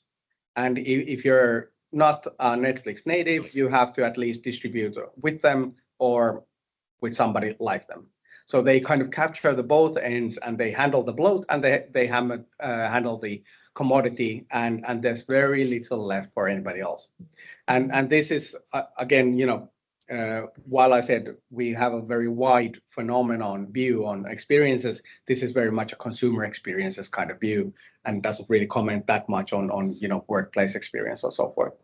But you end up in a situation where you're starting to hurt innovation on a sectoral level, you're starting to hurt scaling possibilities on an organizational level, and you're driving over consumption of both the physical and the symbolic, which then leads to commodification on the personal and the community level.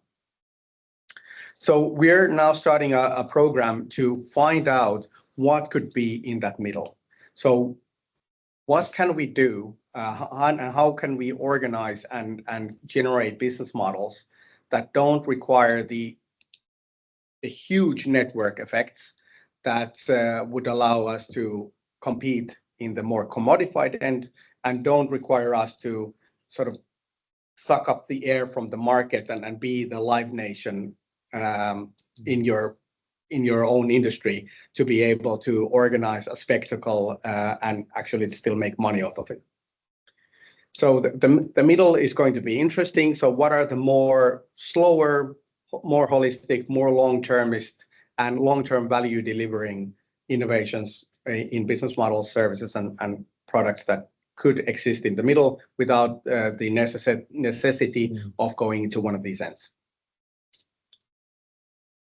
So that's the first program, and I'll keep this short. So overall, in addition to this program, which I'd definitely like to have conversations on with a whole lot of you about how we could possibly work together on this, we are building an overall portfolio of other research programs and activities too. There are a couple that are close to being to the stage where we start to seek funding. One is about fan and brand and communities of consumption that was already mentioned here. And for us, there's a particular case of the rise of professional women's sports. And it's a very hot topic here now in Finland. It's been a hot topic in a lot of, let's say, the youth of women's football has come up massively. Women's basketball in the US, in Japan, there's a lot happening in a couple of sports, plus esports, of course. So starting from the ground up, how to build fan and brand communities in the shadow of already existing massive communities on the men's side is going to be an interesting activity here. And then another major area of interest in experiences is the boundary work that happens between experiential states. So how do we move between our everyday experiences and then our more elevated or celebratory experiences, work experiences, hobby experiences, and how we can stage effectively for these different states, and how do people move between them. So that's another program we're really interested in and have some local partners already engaged. So please comment, please come and partner up. And then another very brief action point is that we are going to organize an experience economy gathering at Tampere on the 25th of September. It's in conjunction with a big event called Music X Media, which gathers everybody and anybody in not only basically in Finland, but let's say Nordic and Baltic music production, distribution, management, and so on. So there's a big experiential interest being focused in Tampere already, and we're going to have an experience economy theme track in that event, where I will both need quality programming and quality participants and conversation. So please come over. But this was a quick brief hello from University of Tampere, and I hope to talk to you later. Great, thank you, Mika. And something I pick up from you is this need for educated employees and need for educated experts in this experience industry, and who have this bigger picture in a way about how the industry works. And I thought your especially the spectacle economy notion was really, really interesting when we are thinking about the stuff that we have also in our project. So we will start the discussion in a minute, but now Sari and Peng will be presenting kind of like one of the final outcomes of this project, which is aimed for basically anybody to analyze how experience industry is doing, and this is something where we would really need your help, especially identifying what you think here is valid, what you think here is interesting, and what you think is not that interesting or important for you. But they have created a dashboard where basically anybody can go and analyze what is happening in the experience industry with the data sets that we have available. So Sari and Peng, please show us what you have been working on. Yeah, I thought to show the dashboard, but just that this is still under development, so Yes. This is not the final version. So all kinds of comments how to develop this further would be more than welcome. I don't go through all the pages, but here we have these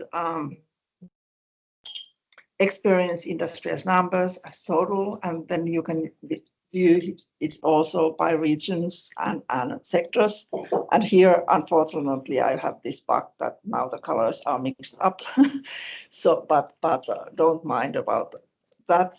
But you are slow connection or.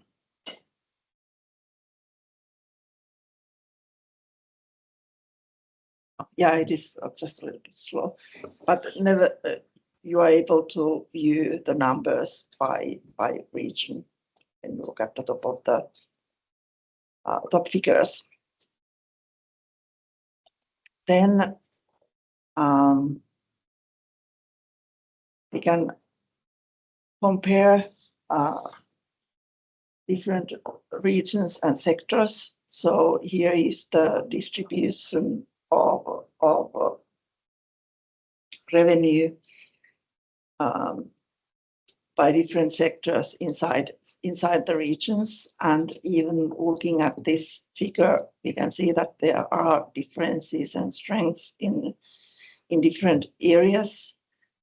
Food and beverage, it's quite big part in each of these, but for example, in Uusimaa, gaming is more visible than in others. And in Lapland and in Kainuu, there's these arts, cultural and recreation activities. In Åland, these passenger transportation and services is dominating because of all of these cruising ships and this type of activities, but also the events solutions and supports are more here. And then, for example, in Central Ostrobothnia, there's these technical innovations. They have more share in there, and this can be then grouped between the revenue value-added companies and employees. But maybe next we go to these network insights, and Ben can continue with this. We scrape, we get the data. Turn on the camera. I don't have. Okay. Yes. Sorry. Yes. Based on this, the company's website, we scrape all the website and to get the hyperlinks from each company's website, and then we build this network between all these experience industry companies. So based on the network analysis, we calculate the followership, influencership, and cooperatorship. The idea is quite simple. If, for example, the company have many other companies, they have hyperlinks towards this company, then we will calculate this weight of the age as one leadership. If the companies, they have many ages go outside from themselves to another companies, then we will calculate as a followership. And the cooperatorship is like average between the followership and the influencership. So after this calculation, we normalize all these data. Then we post this networking normalized values here. You can see the Uusimaa, it has the highest value, and the Central Austria-Bosnia has the lowest in terms of this cooperatorship. Yes. And based on this network information, we have also now visible these different. We also visualize this network. Yes. Yeah, and maybe we can look at, for example, what was visible in arts, culture, and services, and Lapland. So you are able to browse these different. So there's a lot of these levy recreational to have this type of husky things, and then it was it Kainuu, the other one where there was which has the bigger share of this recreational activities, arts and culture. So there's this cutting pool. That's what you mean. So this can be browsed by the sectors and regions, but we have still things to do with this visualization. But basically it allows stakeholders to identify relevant potential partners in different kind of networks, in different parts of Finland, in different industries, and identify the players and stakeholders that could be useful for collaboration purposes. And then we will go to this regional performance index, maybe first how it is calculated, and then can explain this, and then we look at the result. I cannot see the full screen. It is full screen. Yeah. Yes. Yeah. Do you want me to show this spider chart? Or? Yes, spider. Yeah. And here we try to compare how which region performed the best. So we build this performance, the data envelope analysis to show the regional performance index. It's like integrated index to show which region have the most successful performance. So the outcome is the operational revenue for each region, and yes, and then the input we have 5 different inputs. First is cooperatorship. This one is based on the analysis of this network analysis, and the second one, the trip duration. The data we collect from Business Finland, is about how many nights the tourists or customers they stay in this region. And the third one is the employees, how many employees they have in this region of this experience industry companies. And the fourth one is satisfaction. The satisfaction, we get this index from the Sami platform. They have this survey on the customers, how satisfied they are on the events or the destinations in different regions. And the last one is the review rate. The review rate, we get this data from the TripAdvisor. We try to show how this average rate in different regions. We combine all these 5 inputs into this data envelope analysis. Then we calculate which region performed the best. And Sari can show the result. Yes. Here's the result. You can see the Åland, it has the best performance according to our analysis. And the second one is Lapland, and the third one is Sarakunda. And here we also make 2 different indexed. One is not weighted by the region, not weighted by the company size or the financial output. For example, some company like Sokos or Scandic, they have different sub office or companies in different regions. So we try to distribute this weight in different regions. We don't. On the right one is we calculated the Sokos or Scandic or in the Uusimaa region because they had headquarters in Helsinki. But on the left side, we have the normalized and the weighted performance index. That one we weighted each companies if they have office or like tried companies in other regions. We put this operation revenue separately. So then, but it does affect too much the outcome. You can still see the Åland is still has the highest performance rate. Yes.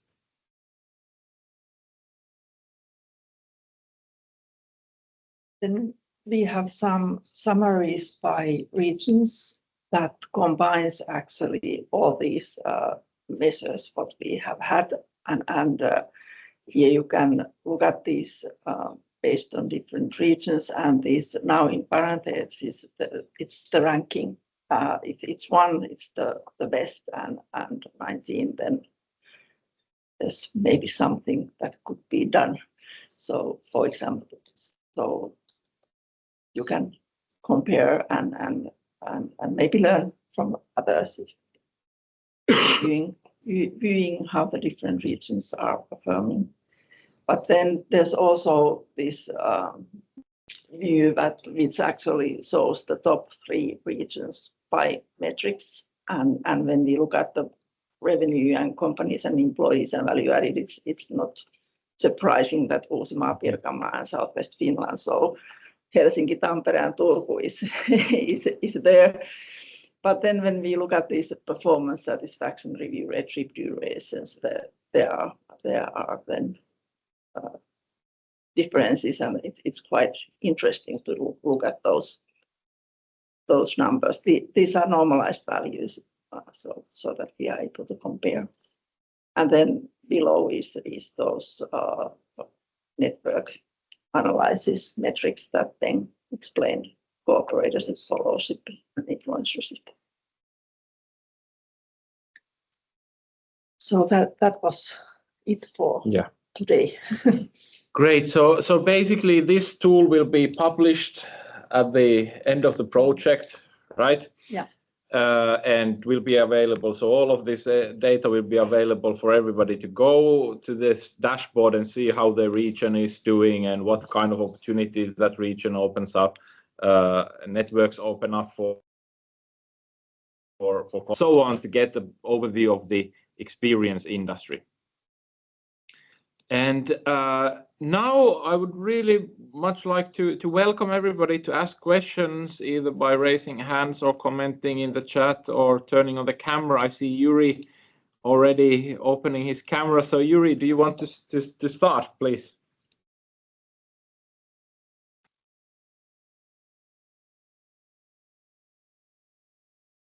I'm very happy to just add a comment from my experience that I have had of working in this industry for the last almost a decade. And I think also looking into how other countries have very successfully managed that is always a leap to save oneself the own experience of having to go through all the struggles.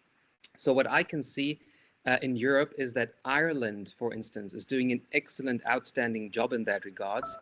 They actually added a lot of governmental support and a whole framework by the National Tourism Board, which is called Fáilte Island.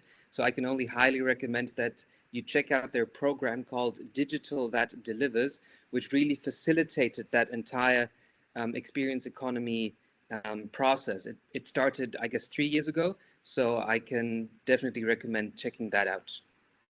Wow, thank you, very much appreciated, and we will surely check it out once when we are positioning the results of this project. So really happy to hear about these international examples that we could use and compare besides South Korea for our project. Very good, thank you. And we have I've been keeping track of the discussions and questions you have presented in the chat to adhere questions and comments. And there's also Minna Takala, for example, already participating in this Padlet, presenting questions and comments and providing us hints. Anything anybody would like to add here into this dashboard? You can use the comments there or raise the question or add comments to the chat as well. We can transport some of them there outside, but I think for us especially, what is a pressing question at this moment is kind of like that: should we move forward with the Finnish wave kind of like idea and figuring out how Finland could take something out of the example of South Korea and develop something similar to that, or how do we go and move forward from here where we currently are? What are the activities that we should be taking as a country or as researchers, educators, industry members? What are the next steps that are important in this in this journey?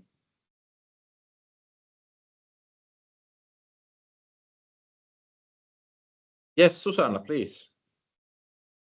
Thanks. Hello, I'm Susanna Markkola and working for Visit Finland, and this has been very or extremely interesting webinar and session, and I'm happy to be here. And my background in Visit Finland started with culture tourism, and I did it with I think like 10 years or something, but now we have moved forward and left the thematical development work behind us because of our diminishing resources. But this Finnish wave idea warms me up a lot, and I think it as a continuation for cultural tourism, because there has been difficulties to get it going forward. As I wrote in the chat, that it has always been very difficult because the tourism actors come like business minded, and cultural actors have their own way of leaning on public funding and not willingness to take risks, which is part of business minding. So and connected the Finnish wave thinking up to this Finnish happiness and the happiest country in the world that we have had 8 years in a row, and now using a lot in the tourism promotion. So I see many connections and many possibilities in this. So I don't know, but I'm at least interested to be in discussions if needed. Very, very good. Thank you so much, and it's happy to hear that our ideas resonate also within the Visit Finland, which is of course very important player in this field. So thank you, Susanna, for your comments. And we have Casey next. Casey, please. Hi there. Thank you so much. I'm an American living here in Finland for the last 9 years, and I have previous work history in tourism in the United States. And I just wanted to recommend as a potential next step, yesterday I attended a presentation by the Moomin brand, and they showed a great example of how they researched the locations where most of the demand for website purchases were coming from globally. And then from there, they overlapped particular potential partners in those regions, and then did research into why the brand was so strong in those very niche locations, and then finding partners that they could work with to license and franchise the characters there. And that really made me think that there are so many niche locations around the world that seem to have an affinity for Finland, particularly Japan, for example, and other parts of the world. I think it would be incredible to do a little bit more research on understanding where these specific locations of tourism is coming from, and then maybe using that as a launch pad to expand the Finnish wave. I'm in love with this idea, but like I was saying, I think it would be great to kind of explore the specific locations where the Finnish tourism is coming from now, and then find ways to kind of evolve from there. Very good. Thank you, Casey. Excellent comment, and exactly what something we've been talking about, that how do we identify these like starting points for the wave, and I think this Moomin example fits that perfectly. Really inspirational. Thank you. And Paula and Katja are also commenting in the chat that Finnish wave is connected to happiness and Finnish way of life and state of mind. And I think this is already what Visit Finland is doing quite a lot. But how about other industries and other fields in cultural development or anywhere else? Because I'm more familiar with the tourism industry, but other industries and what they are doing abroad is much less understood. So Mika, if you have insights on this, that's fantastic. Or anything else? Yeah, just a quick comment on a very good discussion. So I think I mentioned in a previous meeting we had that for me the wave needs anchoring. It just doesn't come out of a general field level, whether it's industrial policy or whatever. So when I look at the Korean wave, I do see a lot of spikes happening there, which are directors, actors, single bands. There are these cultural tastemakers and intermediaries that really drive the process. And I think creatives was mentioned here before, and that's a two-way process of how to then create these nexuses of meaning somewhere where consumption of symbols or goods or practices meets the Finnish brand as it is in some way or form.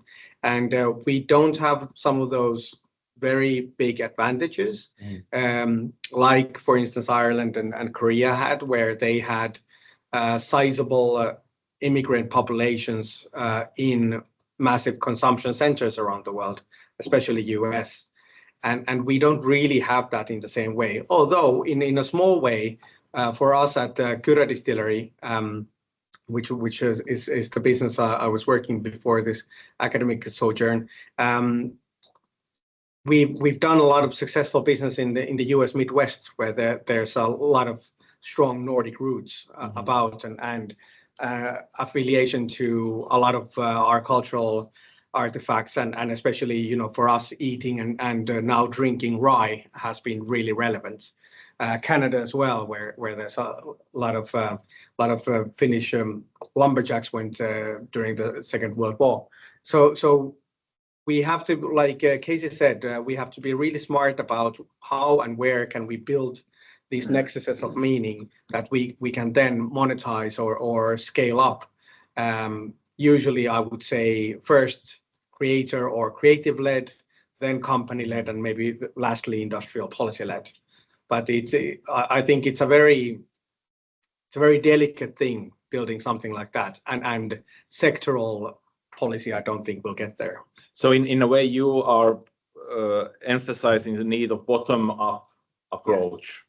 Correct, and being very open to the types of cultural production or companies or people that can actually drive this trend. I mean, we've been talking for ages about sauna, and we did some and still are doing some really good work in let's say in the UK with saunas, where sauna culture has now invaded central London, which then meets this incredible consumption power that happens to be there, and there's a lot of potential in moments where a concept picks up steam and we can ride it rather than trying to abstractly push something we have. So that's been my issue with happiness. So look at how much gross domestic happiness measuring, how much did it in the end benefit Bhutan as a country?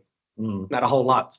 And I mean, they had a great story that rode the airwaves for 10 plus years on that. So I think we are in the danger of being relegated to the same basket where we don't really see an outcome out of a very abstract concept, because the whole Finnish thing is that we don't make it a spectacle. It's not a spectacle. That's the whole thing about our happiness. It's contentedness. It's not exuberant happiness. Exactly, and therefore we can't really posterize it in the same way.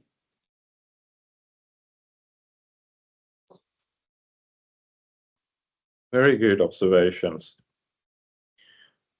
Writing them down for us for the analysis.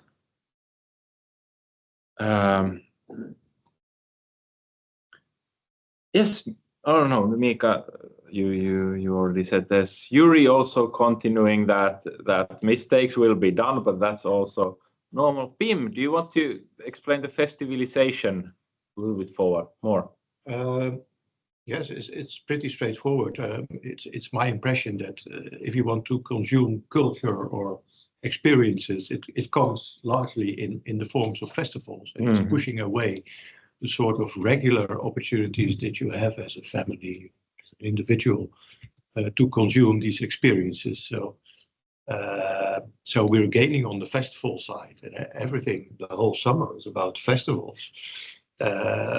While there is also the sort of regular culture consumption that you would like to have. So I'm very sympathetic to your idea of this more smaller size type of experience that you would like to consume, and which you would like to have in your neighborhood. Yeah? Because how many times a year you can go to a big American singer in the stadium, and it costs you a fortune to visit it, also as a family, for instance. There is always, every summer, there is this rural fair in my wife's hometown, Varpaisjärvi, and it's like the smallest town anywhere, basically, and they organize this. Like one artist comes there and sings for a while, and then you have markets, and it's as Finnish as it gets. And I think that's a good example of this, like mid-size experience, and everybody comes there, from the whole town is there, and you are building this community and seeing what everybody is doing. And I think it's just like so different from the spectacle events that you typically attend to. But I think there's a lot of them happening in Finland, actually. That could be connected to the Finnish wave as well. Very good. Anything else to add for this discussion, this topic? If not, then I'll share the final slide about mark the date. So we have the final seminar where we'll be presenting the roadmap for the success of the experience industry, maybe even something connected to the Finnish wave, on 27th of May in Joensuu and online. So mark the date and follow our team, especially on LinkedIn. So we will be promoting the events there on our personal accounts. And then VTT also has Metaverse Meets the Experience Industry website, where all of these results and all of these videos will be added. So you will be available and have access to all of the materials for the project through the VTT website. On behalf of University of Eastern Finland, I would really much like to thank all of you for attending and contributing to this event and giving us really excellent and thought-provoking ideas for the next couple of months that we still have with this project. And Mika, do you want to say the final words? Yes, from my behalf also, great thanks for all active participation in this workshop, and especially for our international friends whose kind of contribution really opened our eyes and give us food for thought how to proceed in Finland. Thank you.